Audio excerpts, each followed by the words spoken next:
Simula nung nag-umpisa tayo, meron na po tayong 537 AAP scholars mula sa 12 dioceses. Sa Luzon, meron tayo sa Bontoc, Lagawe, Ilagan, Infanta, Libmanan at Tarlac. Sa Visayas, meron tayo sa Capiz at Dumaguete. At sa Mindanao, meron tayo sa Cotabato, Isabela de Basilan, Kidapawan, Marawi at Hulo. Ako si Bernadette Biagta ng Team Caritas Philippines, nagpapasalamat at muling umaasa sa inyong suporta para sa kinabukasan nila, ng kanilang pamilya at ng ating bansa. Sa inyong ihahandog na kagandahang loob, ang pangarap nila ay maipagkakaloob. Kaya patuloy na magmalasakit, magbahagi at mag-alay kapwa.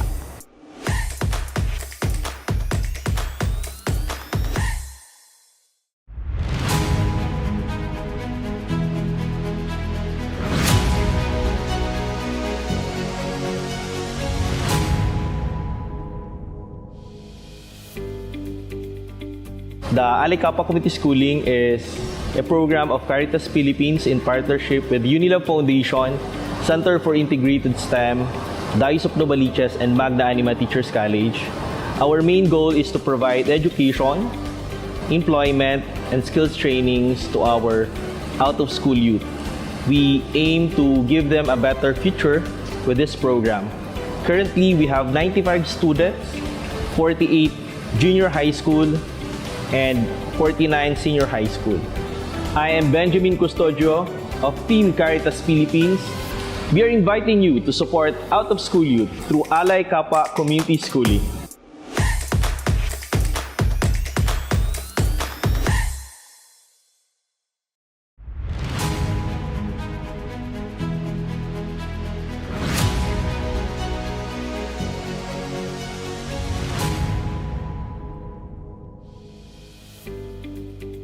This year, we are taking our courses to the next level. Our bishops and economists are coming to the Caritas Philippines Academy. In April and September, we'll be offering executive courses on green investing, pastoral management, and servant leadership. We will continue providing regular courses for our social action directors and workers. Ako si Nelsie Alvarez Uy ng Team Caritas Philippines. Maraming salamat po sa inyong patuloy na pagtangkilik sa Caritas Philippines Academy. Professionalism with a heart.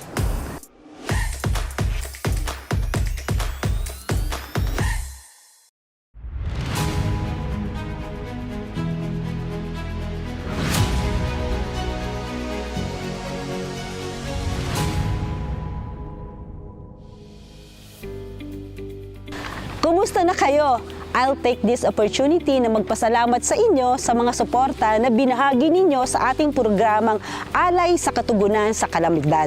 Itong nakaraang taon, tayo'y nakaranas ng iba't ibang kalamidad tulad ng Bagyong Odette, Agaton, Karding, Paeng, at may kasama pang lindol. At hanggang ngayon nga, patuloy pa rin ang pagbaha sa iba't ibang parte ng ating bansa.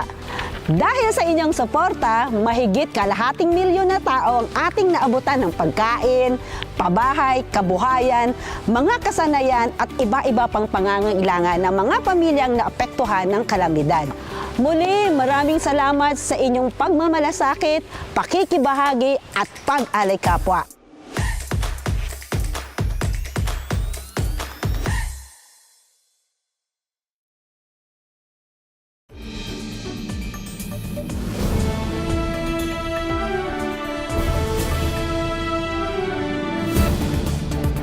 Caritas News on the Go, the Social Action Network's news and public affairs online show featuring national newsmakers and our team Caritas from the 85 social action centers nationwide.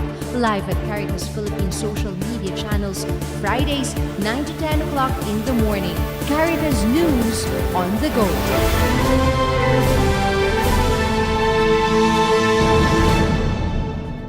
Asan bang sa mundo ang uranium? Ang pinakamayaman sa uranium ay Australia, 29%. Kaso lamang, ang Australia ay walang nuclear power. Wala. Bakit? We will think about that. If you own the most nuclear uranium in the world, why do you not obviously use it in your own country because you don't want your own country to suffer from the consequences. Hindi po ba? So right now, Kazakhstan is the second most abundant. At sila ang they produce the most uranium for the world. Next to that is Canada with 9%, Russia with 9%, South America, and so on. Kazakhstan is a neighbor of Russia. Russia has imperial ambitions. That's what Ukraine is all about, hindi po ba? So would be very easy for Russia to take over Kazakhstan. And if that were the case, then we would be at the mercy of Russia to get our nuclear fuel. Okay? Other countries producing, Namibia, Niger, and are not very stable countries.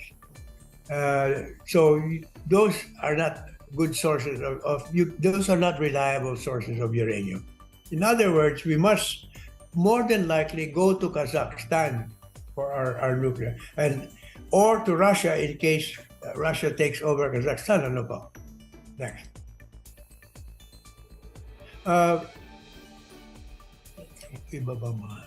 There are some other objections that I want to point to. Kung walang tax peso, imposible ang nuclear power.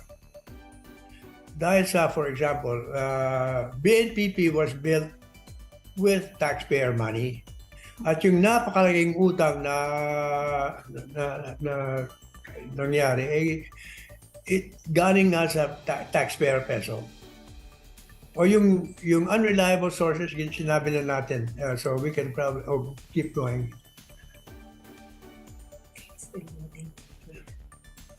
Ano ba ito? No. Sorry po.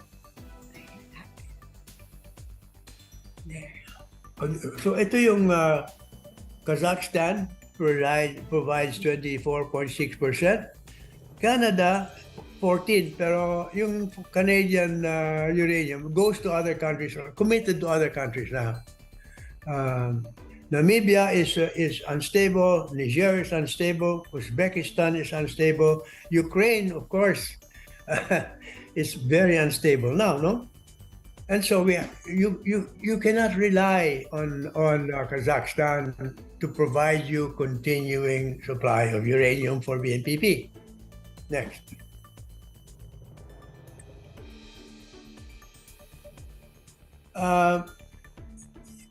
We have a worry that uranium enrichment for energy leads to nuclear weapons. Sa katotohanan, yung pinakaunang uranium electrical generating plant, it was in the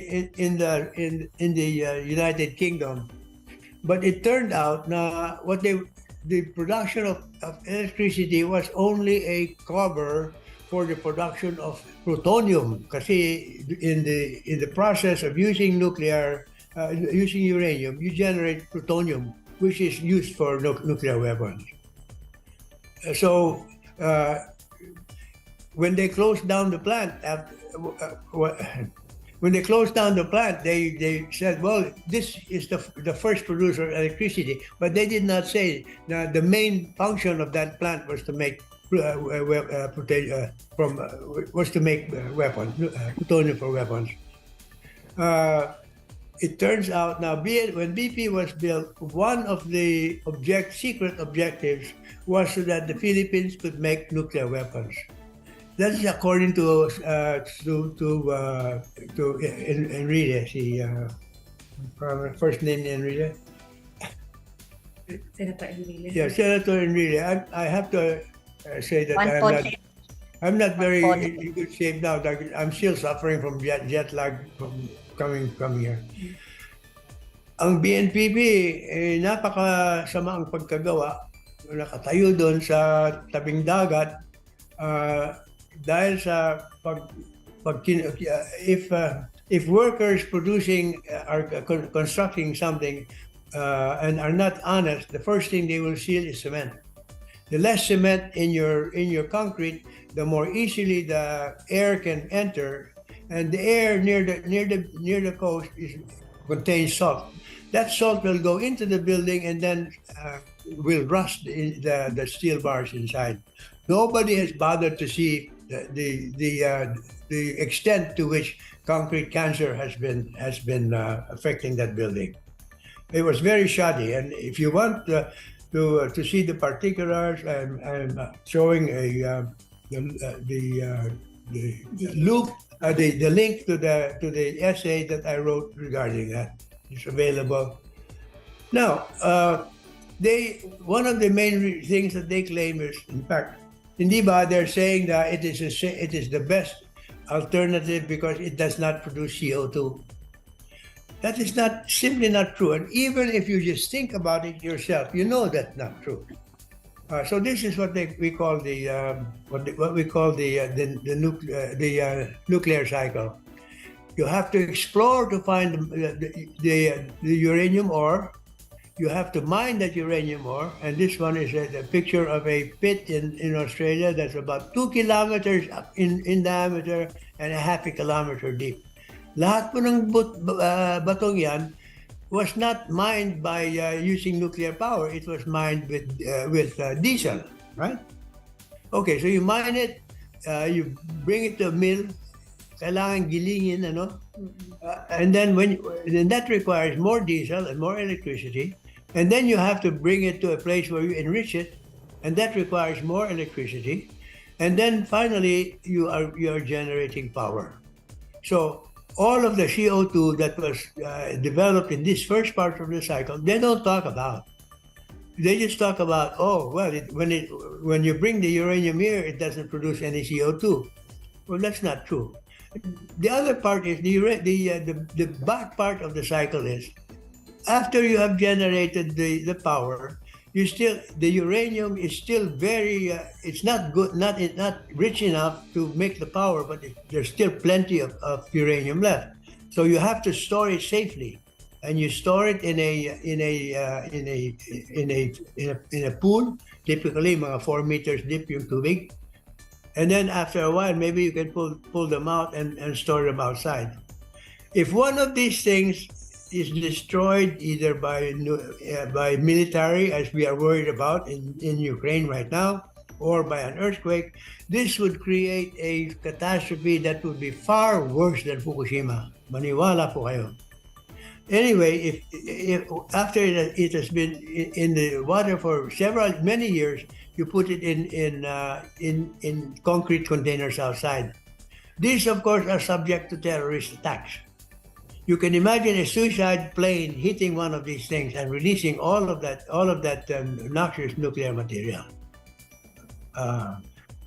Now, then the other thing is, now, finally, you hope that you will be able to, yung nasa baba nakatago, pakitaas yun. Finally, this is supposed to be temporary, but ultimately you have to store it somewhere. Ang sinasabi ni Caloy Arcilla, head of the Nuclear Institute, we have more than 7,000 islands. Pumili lang tayo ng isang maliit na island at dyan natin itago. But that's not the end of the story. I will talk about that more a little later. All of these issues I have examined very exhaustively in my series that was published by Rappler. Ayan, ito yung napakaling butas. Gawa ng diesel yan, gawa ng mga bulldozer na gumagamit ng diesel. That was not produced by nuclear power. That was produced by diesel, which makes CO2. Next one.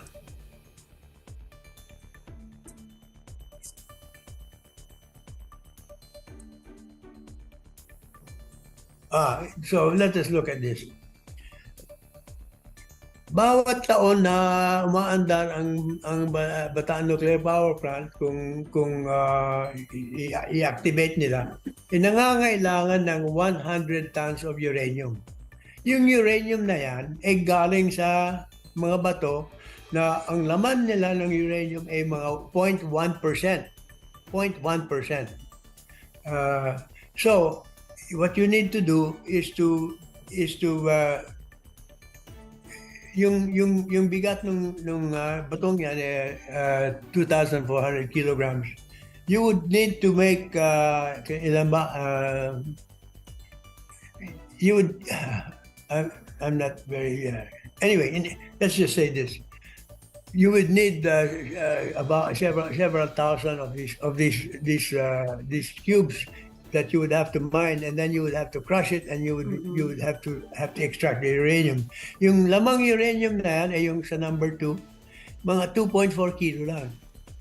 Ang laki nung if you looked at the size of that, it would be about 5 centimeters high. A cube 5 centimeters high. Dahil sa maliit, pinalaki ko yung drawing nung cube na yan. Yan. Kasing laki ng Grasshopper. ng anong grasshopper sa Tagalog?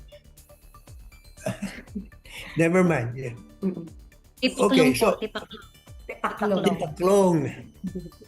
Ngayon, that's not the end of it. Hindi mo magamit lahat ng uranium na yan. Dahil yung kinakailangan mo ay uranium-235.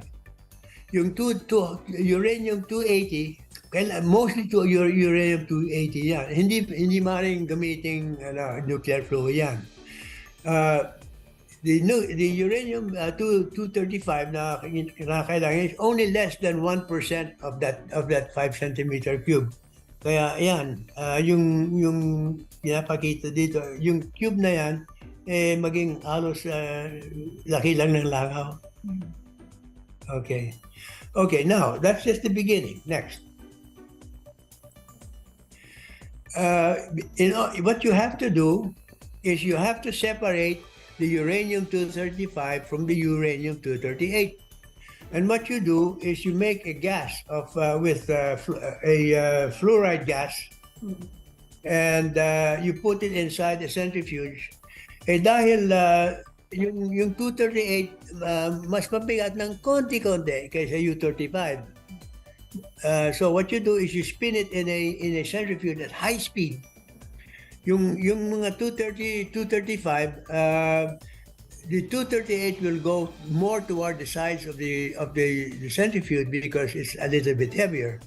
The U35 will remain closer to the core. So you remove it from this. You remove it, and then you have to separate it out. And the problem is, even when you do that from one centrifuge, you have to put it through several centrifuges. Several centrifuges.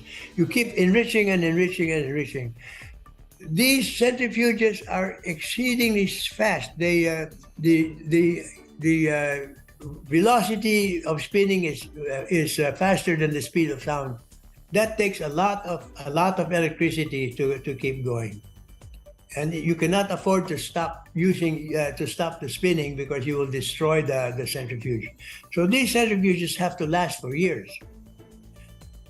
Now, when you finally wind up, even after all that enrichment, it is still mostly uranium-238. To be effective as a fuel, it has to be about 4% 235.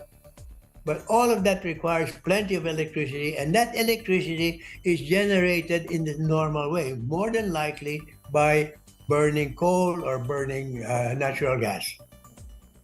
And that's the truth. Tuloy. Sige. Then after that, yung enriched uranium, kailangan mong gawing pellet at gawing fuel rod. That also will cost energy. And then, at the very end, if you look at all of that, ito ang propaganda ng International Atomic Energy Agency. Compared to coal, natural gas, hydropower, solar photovoltaic, wind, and nuclear, halos wala ang CO2 na ginagawa. grams of CO2 generated per kilowatt hour. But none of that talks about the mining, the milling, the enriching, all of which requires energy. And most of that energy is created by burning fossil fuel. There are two authorities that have critically examined that, acknowledging that the ore needs to be mined, milled, processed, and all of that. And at the bottom here is a much more accurate. Dito sa left side, between 21 and 9 grams of CO2 per kilowatt hour. According to this guy, to Storm van Leeuwen, who is an expert in the Netherlands, the amount of CO2 that you create if you are using 0.13% uranium is between 84 and 130 grams per kilowatt hour. And that is for 0.13%. Ang problema, habang tumatagal, yung pinakamaraming lamang uranium ore ay gagamitin una. Habang minimina, the ore gets more and more cheap, more lean over the years. Lenzen was a man who was commissioned by the Australian government to evaluate the problem, and he looked at all of the real costs, not just mining and milling and enriching and making the pellets, but also what might happen, what the costs are when you store the ore, because you have to store the spent fuel, because you must store that spent fuel, and that you don't know how long that is going to be. So sabi niya, kung yung uranium ore is 0.15%, then you will be producing 212 grams CO2 per kilowatt hour.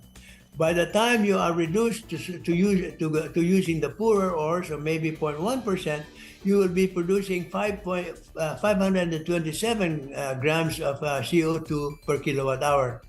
And so that it will be cheaper simply, instead of making the uranium ore, just to burn natural gas. You can show up there. Just burn natural gas. The problem is, if you make a nuclear reactor or a nuclear power plant, that's very expensive, and so you have to keep using it. You must keep using it, and so over time you will be you'll be forced to use ore that costs even more in carbon dioxide than it is just to use natural gas. He calls that the nuclear trap, and if we activate the BMPP, we will have created a nuclear trap. We will have committed ourselves to an unsustainable system. Sorry, let's go ahead. Next one. So now, all of that doesn't even talk about the back end. Yung back end naman, taas mo kaya yun. The back end is the temporary storage of spent fuel in the pool and the temporary storage of outdoor cache. And then ultimately, you must store it underground out of harm's way. But no country in the world has solved that problem. No country in the world. Ang sabi ni Carlos Caloy Arcilla, pick one island and we will sacrifice that one island and bury all the nuclear in there. But the consequences are not that simple. Ulit. Next one. Ultimately, yung pinakamalaking problema sa nuclear, there is no way to store the waste safely. It seems young. Let's look at the amount of time that you have to store it. And I like to use this. Ito, about, I don't have my glasses on. People arrived in Southeast Asia 50,000 years ago. The first complex language was 40,000 years ago. The last ice age was 25,000 years ago. Aitas arrived in the Philippines about 15 to 12,000 years ago. The agricultural revolution started 12,000 years ago. Tagalos arrived in Luzon 6,000 years ago. Human civilization began 3,000 years ago. Okay. Now, if we collapse that big bar and make it a small one, circulate that one. Yeah. If you make this, if you make this big one into this big one, and then change the scale, nuclear waste will still be toxic at least 100,000 years in the future, 2 times more than the time that it took since people arrived in Southeast Asia until today. Who knows what will be happening in that period? We have no control over that future. Next one. I have to also say this, and this is very personal. It is a demonstrated fact that if you activate the Bataan Nuclear Power Plant, you will give cancer to the workers and the adults living nearby. There was a very solid study that was published in 2015, risk of cancer from occupational exposure to ionizing radiation. This was a cohort of thousands, I think 40,000 people who work in nuclear power plants.